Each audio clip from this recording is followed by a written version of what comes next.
Selain harganya lebih terjangkau, ini merupakan seri Kyrie Infinity yang lebih minimalis. Hai guys, selamat datang di YouTube channel Naksir Sneakers. Kali ini gue mau bikin performance review untuk sepatu Nike Kyrie Low 5. Kalau ngomongin Kyrie sendiri, kalian pasti tahu akhir-akhir ini lagi rame banget karena doi itu lagi disuspend di pertandingan NBA, disuspend juga kontraknya sama Nike.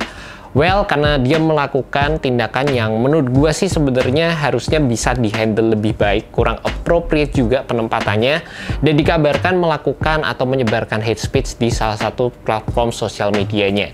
Yang cukup disayangkan buat gue sendiri, sebenarnya siluet sepatu Kyrie ini jadi salah satu sepatu yang cukup ikonik di Indonesia, banyak banget yang suka sama sepatunya, dan seri yang ke-9 yang bentar lagi rilis, atau yang ke-8 sih sebenarnya, bukan yang ke-9, yang kemarin ke-8 jadi Infinity, next ini yang ke-8 itu disuspend atau bahkan bisa jadi nggak dirilis sama sekali sama Nike. Itu yang bener-bener gue sayangkan karena sebenarnya dari segi looks-nya gue cukup nungguin sepatu itu guys. Dan kalau ngomongin tentang sepatu yang gue pegang ini, Kyrie Low 5, mungkin aja ini bakal jadi salah satu sepatu Kyrie terakhir yang rilis di Indonesia. Selain dengan adanya sepatu Nike Kyrie Flytrap juga pastinya. Tapi kalau dari segi teknologi jelas sepatu ini sih lebih oke. Yang gue pertama pengen ngomongin ada dari segi traction-nya dulu. Traction yang ada di sepatu ini menurut gue bisa bekerja baik terutama di lapangan indoor. Kalau kalian menggunakan sepatu ini di lapangan indoor, terutama yang bersih dari debu, menurut gue sih traction-nya solid banget. Dengan penggunaan multi directional pattern yang computational design juga, ini bisa memberikan kalian traction yang cukup solid, entah gerakan kalian secara lateral, linear, pivot, dan apapun itu, ini bisa mengcover pergerakan kalian. Untuk digunakan di lapangan outdoor sendiri, menurut gue sih nggak sebagus di lapangan indoor, tapi secara eksekusinya juga udah cukup baik. Dan dari segi rubber yang digunakan, menurut gue sih ini cukup playable. Implementasinya juga bisa dibilang cukup tebal, tapi menurut gue sih nggak akan durable kalau kalian sering-sering pakai di lapangan basket outdoor.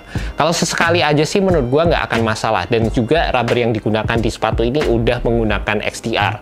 Salah satu yang cukup menarik juga kalau kita ngomongin dari sepatu Kyrie, di bagian toolingnya ini yang gue seneng banget. Karena di bagian belakang sama di bagian depan, di sini tuh Kyrie selalu menggunakan pola rounded outsole yang ini ngasih sensasi smooth transition saat gue pakai sepatu ini.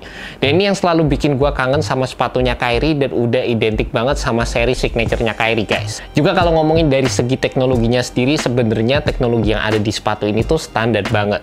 Kalian akan mendapatkan zoom unit di bagian depan dikombinasikan dengan Kuslon foam. Zoomnya itu juga nggak yang gede-gede banget, tapi dengan implementasi toolingnya dan seperti yang gue bilang tadi ada rounded outsole-nya, ini tuh ngasih sensasi yang enak aja waktu dipakai. Menurut gue buat kalian yang suka bermanuver di lapangan, kalian yang mementingkan smooth transition, kalian bakal suka sama sepatu ini.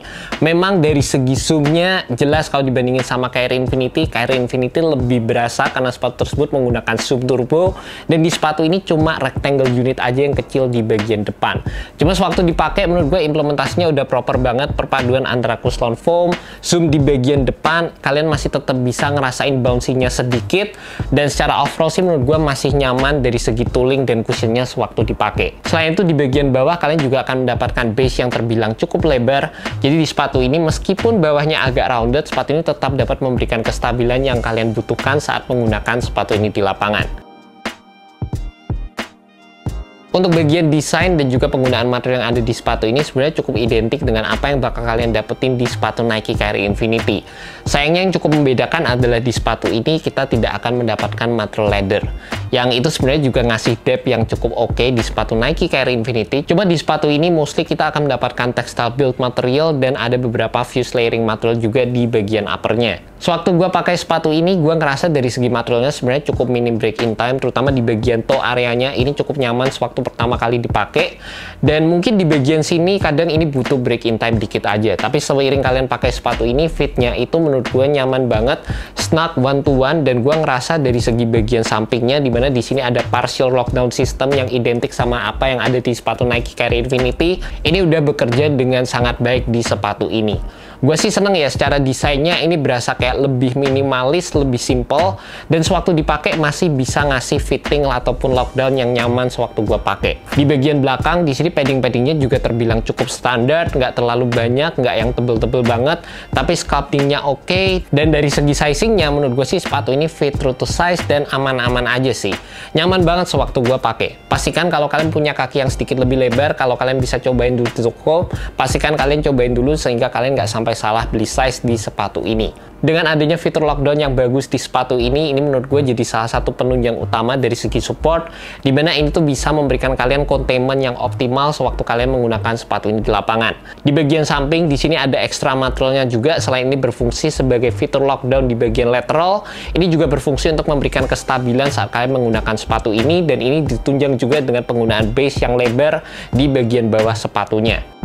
Di sepatu ini juga udah dilengkapi dengan fitur-fitur support dasar yang diperlukan untuk sepatu basket seperti heel counter dan adanya bagian torsional support di bagian bawah sepatunya. Buat kalian tertarik sama sepatu ini, kalian bisa cek aja langsung di Hoops Point. Sepatu Nike Kyrie Low 5 dijual dengan harga Rp1.729.000, dan gue udah masukkan link di bagian description sehingga kalian bisa klik dan langsung menuju ke website dari Hoops Point. And that's about it guys, performance review untuk sepatu Nike Kyrie Low 5. Buat kalian seneng dengan teknologi yang ada di sepatu Kyrie, ya mungkin aja ini jadi beberapa sepatu atau seri terakhir yang akan dirilis Nike untuk Kyrie Irving. Jadi pastikan kalian cek aja di toko, jangan sampai kelewatan. Dan sejauh ini menurut gue ini bakal jadi salah satu sepatu yang bisa disandingkan dengan Nike PG6, dimana sepatu tersebut juga tidak memiliki teknologi yang advance yang sampai keren parah, tapi dari segi implementasinya menurut gue keren banget, sehingga waktu dipakai gue merasa enjoy, gue ngerasa nyaman juga waktu pakai sepatu ini. Dan mungkin itu aja sih untuk video review kali ini guys. Thank you buat kalian yang udah nonton video kali ini. Thank you juga buat Hoops Point, semoga video ini bisa membantu kalian dalam menemukan sepatu basket yang cocok untuk kalian. Alright, peace.